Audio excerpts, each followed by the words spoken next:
السلام علیکم، اقرا T V کے ساتھ میں ہوں اسامہ صداقت۔ ہیڈ لائنز میں شامل کریں گے آج کی تازہ خبریں۔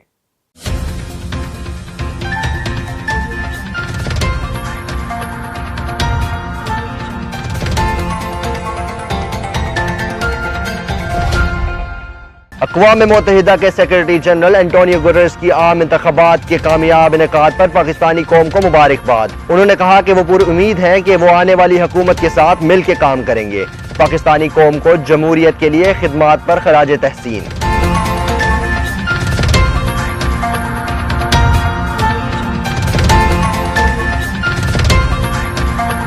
نیا پاکستان بنتے ہی پاکستانی معیشت مثبت راہ پہ چل پڑی۔ پاکستانی کرنسی بھی سر اٹھانے لگی۔ ڈالر کے مقابلے میں روپے کی قدر میں مسلسل اضافہ۔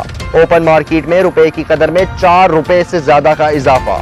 ڈالر 126.5 روپے میں فروخت ہونے لگا۔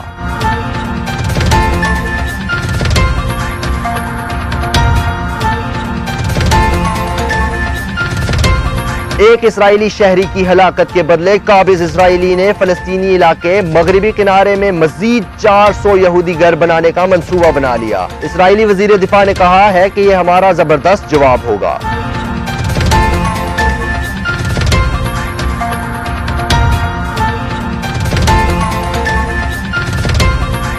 لاؤس میں زیر تعمیر ڈیم گرنے کے نتیجے میں آنے والے سیلاب سے ہلاکتوں کی تعداد 20 ہو گئی، جبکہ 6 دیہات زیر آب آنے سے 6600 افراد بے گھر ہو گئے۔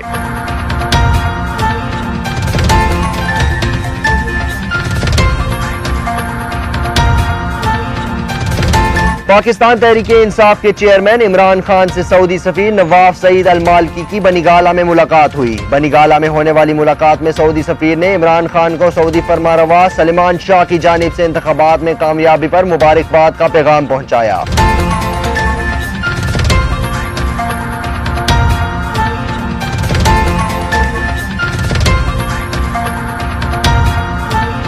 مسلم لیگ نون، ایم کیو ایم اور ایم ایم اے کے بعد پیپلز پارٹی نے بھی انتخابات مسترد کرنے کا اعلان کر دیا۔ چیئرمین بلاول بھٹو کا کہنا ہے کہ الیکشن کمشنر مستعفی ہو جائیں۔ انتخابات صاف و شفاف نہیں تھے، پارلیمنٹ میں پہنچ کر یہ مقدمہ لڑوں گا۔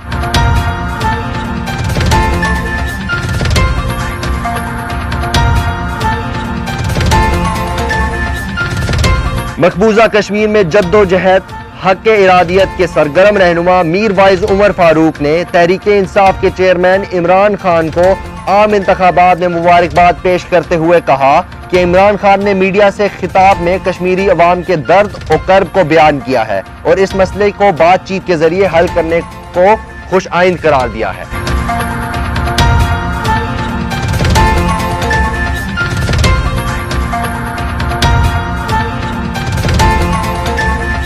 امریکہ نے پاکستان میں عام انتخابات کے بعد پاکستان تحریک انصاف کے چیئرمین عمران خان کو مبارکباد دیتے ہوئے امید ظاہر کی ہے کہ خطے میں امن اور خوشحالی کے لیے دونوں ممالک مشترکہ کردار ادا کریں گے۔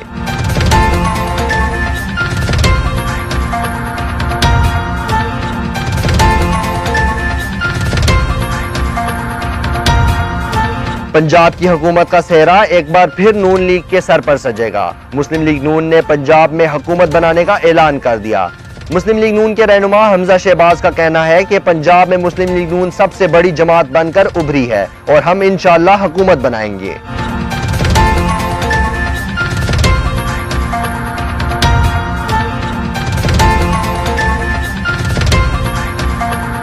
پاکستان میں عام انتخابات پر یورپی مبصرین مائیکل گالر کا کہنا ہے کہ پولنگ اسٹیشن پر سیکیورٹی اہلکار اندر اور باہر موجود رہے۔ اختیارات صرف پریزائڈنگ آفیسر کے پاس تھیں۔ ووٹ ڈالنے کا عمل بہتر جبکہ گنتی میں دشواریاں رہیں۔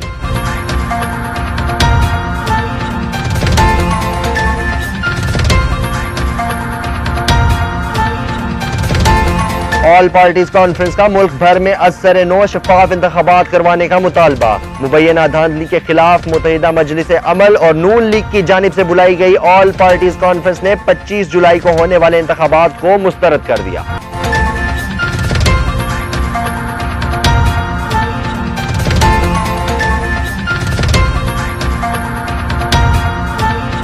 منی لانڈرنگ کیس میں آج فریال تالپور اور آصف زرداری ایف آئی اے میں طلب۔ سابق صدر آصف علی زرداری اور ان کی ہمشیرہ سابق رکن قومی اسمبلی فریال تالپور کو وفاقی تحقیقاتی ادارے نے منی لانڈرنگ کیس میں آج بیان کے لیے طلب کر رکھا ہے۔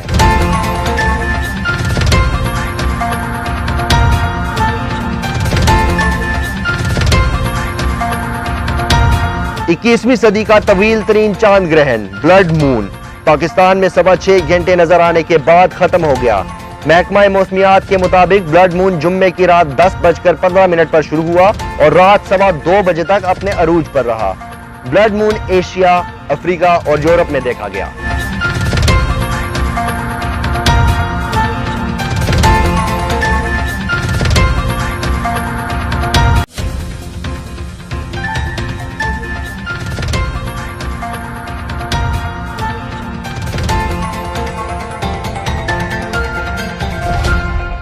ہیڈ لائنز آپ نے جانی، تفصیلی خبریں ایک مختصر سے وقفے کے بعد۔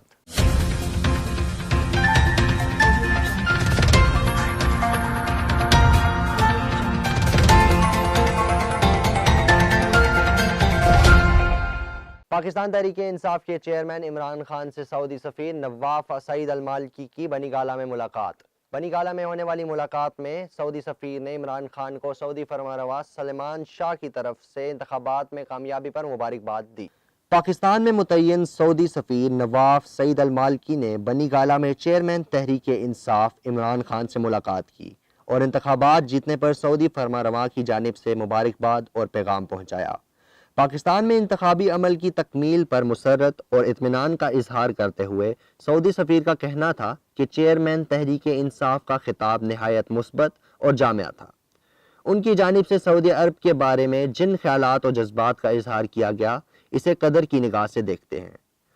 سفیر نے کہا کہ پاکستان اور سعودی عرب باہم محبت، دوستی اور بھائی چارے کے بندھن میں جڑے ہیں۔ پاکستان اور سعودی عرب کے عوام میں جذباتی قربت اور وابستگی ہے اور آئندہ حکومت کے ساتھ سفارتی تعلقات کی خواہش مند ہیں۔ سعودی حکومت ہمیشہ کی طرح آئندہ بھی ہر کڑے وقت میں پاکستان کے ساتھ کھڑی رہے گی۔ سعودی سفیر کا مزید کہنا تھا کہ پاکستان میں اقتدار کی منتقلی کا عمل مکمل ہوتے ہی سعودی ولی عہد پاکستان کا دورہ کریں گے۔ سعودی ولی عہد کے اس دورے سے پاکستان کے ساتھ تعلقات کے ایک نئے دور کی بنیادیں ڈالیں گے۔ اس موقع پر چیئرمین تحریک انصاف عمران خان نے سعودی حکومت خصوصاً فرمانروا کی جانب سے پیغام اور نیک خواہشات پر شکریہ ادا کرتے ہوئے کہا کہ سعودی عرب پر اسلامی ملک۔ اس موقع پر چیئرمین تحریک انصاف عمران خان نے سعودی حکومت خصوصاً فرمانروا کی جانب سے پیغام اور نیک خواہشات پر شکریہ ادا کرتے ہوئے کہا کہ سعودی عرب برادر اسلامی ملک ہے اور پاکستان کا بااعتماد دوست ہے۔ تحریک انصاف کی حکومت پاکستان اور سعودی تعلقات کو ہماری خارجہ پالیسی ایک نئی جہت سے ہمکنار کرے گی۔ الیکشن 2018 میں کئی نشیب و فراز دیکھنے میں آئے، کوئی جیت کر ہار گیا اور کوئی ہار کر جیت گیا۔ آئیں آپ کو دکھاتے ہیں انہی انتخابات کی اونچ نیچ پر اقرا ٹی وی کے نمائندے عرفان ملک کی ایک رپورٹ۔ حلقہ N131 لاہور میں سابق وزیر ریلوے خواجہ سعد رفیق اور چیئرمین تحریک انصاف عمران خان کے درمیان کانٹے دار مقابلہ ہوا۔ سخت مقابلے کے بعد سعد رفیق کو بری طرح شکست کا سامنا کرنا پڑا۔ عمران خان 84,313 ووٹ لے کر نمایاں تھے، جبکہ سعد رفیق 83,633 ووٹ حاصل کر کے دوسرے نمبر پر رہے۔ شکست کا سامنا کرنے کے بعد خواجہ صاحب نے اپنے تحفظات کا اظہار کرتے ہوئے اعلان کیا کہ وہ حلقہ N131 میں دوبارہ گنتی کروائیں گے، جس کے لیے انہوں نے پریزائڈنگ آفیسر کو درخواست بھی جمع کروا دی ہے۔ عام انتخابات 2018 کے الیکشن کئی حلقوں میں موسم میں تبدیلی کی طرح دیکھنے میں آئے، پل میں بارش اور پل میں کڑکتی دھوپ۔ اسی طرح کی کشمکش خواجہ آصف کے حلقہ N73 میں دیکھنے میں آئی، جہاں مسلم لیگ نون کے رہنما خواجہ آصف اور پی ٹی آئی امیدوار عثمان ڈار مد مقابل تھے۔ پی ٹی آئی امیدوار عثمان ڈار 61,185 ووٹ لے کر پہلے کامیاب قرار پا رہے تھے، لیکن کچھ دیر بعد نتیجہ پلٹ گیا اور خواجہ آصف 67,114 ووٹ لے کر کامیاب قرار پائے۔ تاہم آج پھر بھی عثمان ڈار کی درخواست پر ووٹوں کی گنتی دوبارہ جاری ہے۔ قومی اسمبلی کے حلقہ 108 سے بھی عابد شیر علی نے انتخابی نتائج کو چیلنج کیا ہے۔ ریٹرننگ آفیسر نے ان کی درخواست پر فیصلہ سناتے ہوئے دوبارہ گنتی کا حکم جاری کیا۔ اس کے علاوہ حلقہ N154 ملتان